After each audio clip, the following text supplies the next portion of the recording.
13 is on your side. A Grand Rapids man says he's been getting more frequent visits from a coyote in his backyard, something he says he never had before. Featuring Your Side's Micah Cho spoke with him today about the encounters and looked into a possible reason behind the sightings.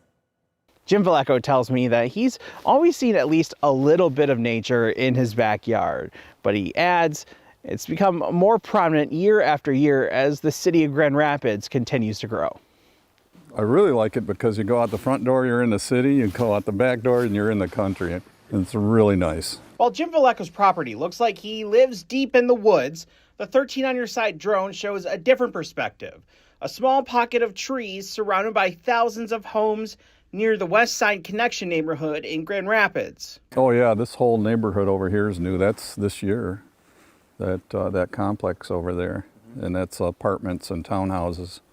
While they're not rare to West Michigan, Vallejo said he took these pictures of a coyote in his backyard Thursday morning. It just so happens I got up and looked out the window and it was down here. So I was able to get a couple pictures. They're kind of dark, but it's definitely a coyote.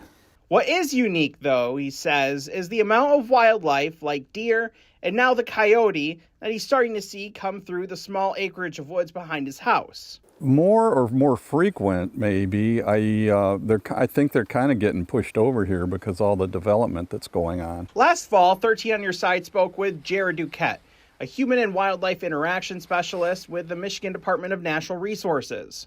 While he focused specifically on deer, he dove into wildlife movements in urban areas. They're moving from these little pockets of woodlands to another woodland. And that's often, across a major road or these new roads that are being developed. Duquette also expanded on the dangers of when humans and wildlife get too close to each other on a daily basis. Just last year alone in Kent County, there was, 2,171 reported collisions with deer.